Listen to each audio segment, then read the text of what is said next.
ভাবুন তো, এক ভয়ঙ্কর দৈত্য তার স্ত্রীকে লোহার সিন্ধুকে বন্দী করে সমুদ্রের তলায় লুকিয়ে রেখেছে, যেন কোনো পুরুষ তাকে স্পর্শ করতে না পারে।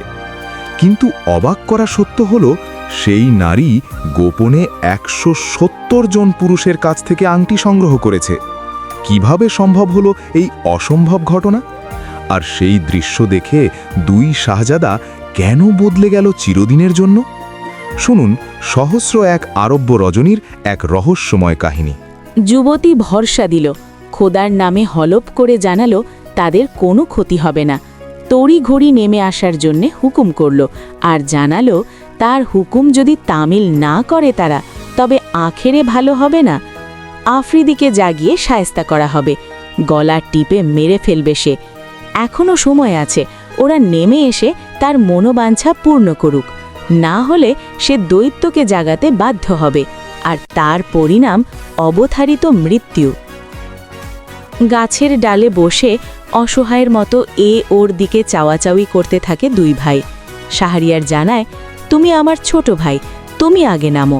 শাহজামান জানায়, না তা হয় না, চলো দুজনে একসঙ্গেই নামব।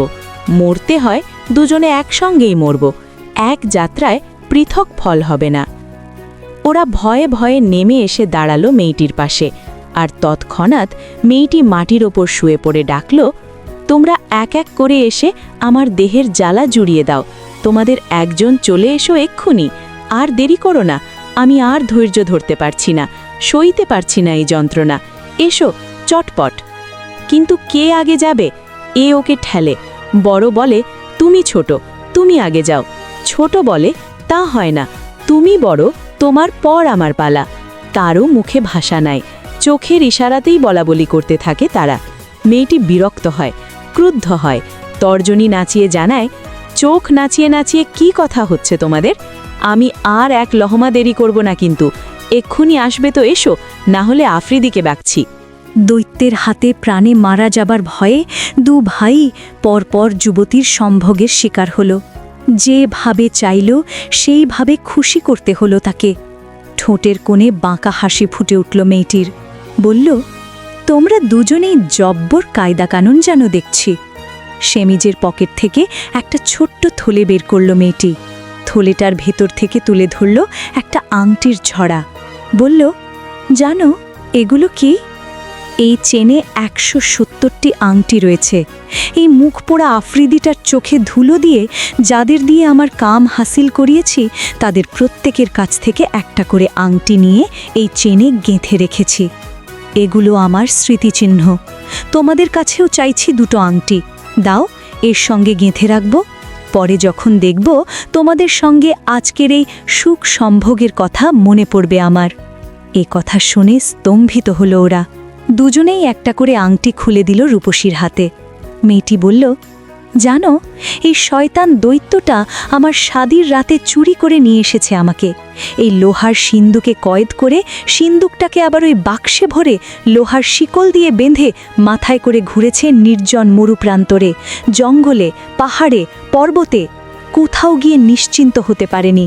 শেষে ওই সমুদ্রের তলায় নেমে গিয়ে অন্য পুরুষের সান্নিধ্য থেকে দূরে সরিয়ে রাখার চেষ্টা করেছে আমাকে। কিন্তু ও বেটা জানে না, আমরা মেয়েরা যা চাইব যেন তেন প্রকারেণ তা পূরণ করবই। কেউ কখনো তার রোধ করতে পারেনি, পারবে না। তাহলে কবির ভাষায় শোনো, ওগো বন্ধু, বিশ্বাস করো না তাকে। মুচকি হেসে উপেক্ষা করো তার ভালোবাসার প্রতিজ্ঞা। দৈত্যের জন্যে ছলাকলা আর প্রতারণা কিছুই অসাধ্য নয় তার। গাল ভরা মিথ্যা বলে ভালোবাসার অভিনয় পটিও শিশে। একান্ত নিবিষ্ট মনে যখন সে পশমের কারুকার্যে রত, তখনও আচ্ছন্ন থাকে পরকীয়া প্রেমে। মনে রেখো সেই কথা ইউসুফের। কান পেতে শোনো সেই আদমের মর্মভেদী করুণ ক্রন্দন। আজও শোনা যায়।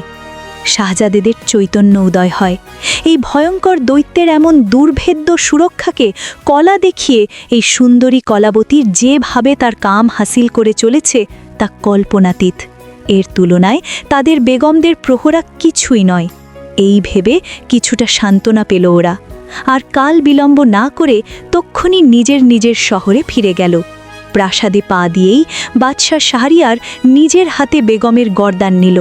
হারেমে যত দাস দাসী ছিল সবাইকে কতল করার হুকুম দিল। তারপর উজিরকে ডেকে বলল, আজ থেকে প্রতি সন্ধ্যায় একটি কুমারী মেয়ে চাই আমার শোবার ঘরে।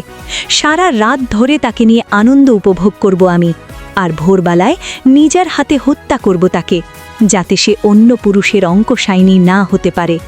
উজির, এখন তোমার কাজ হলো প্রতি রাত্রি একটি করে কুমারী মেয়ে জোগাড় করে আনা।